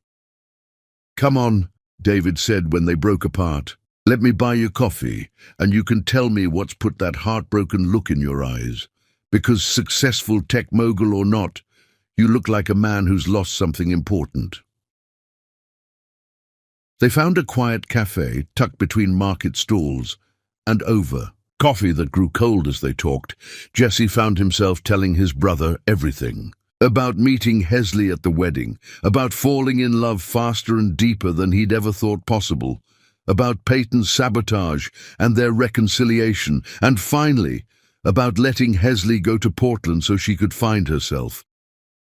"She sounds incredible," David said when Jesse finished. "She is. She's everything I never knew I was looking for, and everything I know I don't deserve." "That's bullshit," David said mildly, surprising Jesse with his directness. "What?" "This idea that you don't deserve love, that you have to earn it somehow. Jesse, you're a good man. You always have been. You just forgot for a while." "How can you say that? I abandoned you after Dad died. I built walls around my heart so high that it took Hesley 3 months to scale them. I let fear and grief turn me into someone who thought love was a transaction." David leaned forward. "And what did you do when you realized that? What do you mean? When you met Hesley and realized what real love felt like, what did you do? Did you run from it? Did you try to control it? Did you treat her like a transaction?" Jesse thought about their rooftop garden, about dancing in the rain, about letting her go to Portland even though it was killing him. "No, I tried to love her the way she deserved to be loved." "Exactly. Jesse, the man who let the woman he loved more than life itself get on a plane to chase her dreams because he wanted her to be happy. That's not a man who doesn't deserve love. That's a man who understands what love actually means." Jesse felt something shift in his chest, a possibility he'd been afraid to even consider. "Do you think? Is it too late to tell her that?" "Only one way to find out." David pulled out his phone and showed Jesse a text conversation. "Funny thing is, I've been talking to her." Jesse stared at the phone in shock. "You've been talking to Hesley?" "She tracked me down about 2 months ago. Apparently, she'd been thinking about what you told her about losing touch with your brother, and she decided to see if she could find me. She found you? Found me and convinced me to meet her for coffee when she was in town for a weekend visit in February. She wanted to understand why losing me had hurt you so much, wanted to understand your family history so she could love you better." Jesse felt his world spinning. "She came back to Detroit and didn't tell me." "She wanted to surprise you by facilitating a reunion between us, but when we met, she was so torn up about missing you that we spent most of the time talking about how to fix her broken heart instead." David scrolled through his phone and showed Jesse a text from 3 days ago. "I figured out who I am without him, and turns out I'm a woman who chooses Jesse Owens every single day. I'm coming home next week to tell him that if he'll still have me, I want to marry him. Think he'll say yes?" Jesse's hands shook as he read the message. "She's coming home. Her flight lands at 3 o'clock today. She was hoping you and I could meet her at the airport together, assuming I could track you down and convince you to forgive me for 13 years of silence." Jesse looked at his brother, this man who had somehow maintained faith in love and family despite their long separation, and felt the last of his defenses crumble. "There's nothing to forgive. And David, thank you for being exactly the brother I needed even when I was too stupid to realize it." "So," David grinned, "want to go get your girl?" Detroit Metropolitan Airport at 3 o'clock on a Saturday was controlled chaos, but Jesse and David navigated through the crowds with purpose, both men nervous and excited in equal measure. Jesse had changed clothes 3 times, finally settling on the same charcoal suit he'd worn to Tamika's wedding 9 months ago, the suit he'd been wearing when he first met Hesley. They positioned themselves at the arrival gate for the Portland. A flight! Jesse's heart hammering so hard he was sure everyone in the terminal could hear it. David stood beside him, a calm, supportive presence that reminded Jesse what it felt like to have family. "Flight 447 from Portland has arrived," announced the gate agent, and Jesse felt his knees go weak.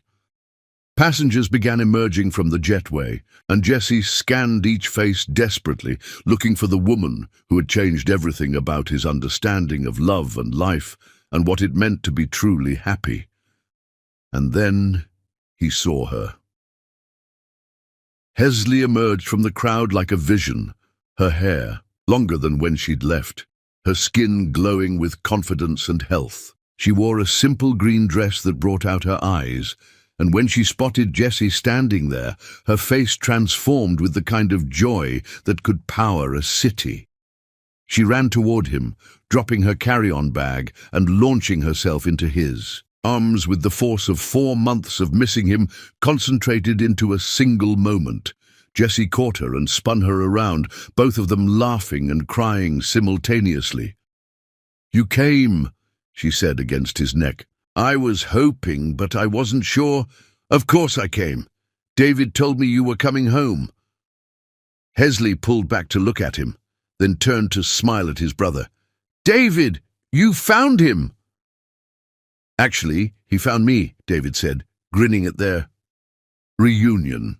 Apparently, the universe has good timing. Jesse set Hesley down, but didn't let go of her, his hands framing her face like he was afraid she might disappear again. "You look incredible. Portland has been good to you." "Portland taught me who I am when I'm not afraid to be alone," Hesley said, her voice steady and sure. "Turns out I'm a woman who chooses you, not because I need you to complete me, but because I love you enough to want to build something beautiful together." "Hesley." She reached into her purse and pulled out her engagement ring, the one she'd left behind 4 months ago. "Jesse Owens, I know who I am now. I'm a teacher who changes lives. I'm a woman who believes in second chances. I'm someone who loves pottery and bad romantic comedies and Sunday morning pancakes with the people I love most." Jesse felt tears streaming down his face as she continued. "But most importantly, I'm a woman who loves you completely, not because I'm afraid to be alone, but because being with you makes me the best version of myself. So I'm asking you, will you marry me?" Jesse looked at this incredible woman, at his brother who had appeared like a miracle when he needed him most, at the life spreading out before them full of possibility and hope and the kind of love that lasts forever. "Yes," he said, taking the ring and sliding it back onto her finger where it belonged. "Yes, I'll marry you today, tomorrow, whenever you want. I'll marry you because you're brave enough to leave and strong enough to come back. I'll marry you because you found my brother when I was too scared to try. I'll marry you because you're the best thing that ever happened to me, and I spent 4 months learning how to be worthy of you." As Jesse kissed Hesley in the middle of the airport, with David cheering beside them and strangers stopping to watch their reunion, both understood that this was what real love looked like. Not perfect, not easy, but honest and brave and willing to do the hard work of choosing each other every single day.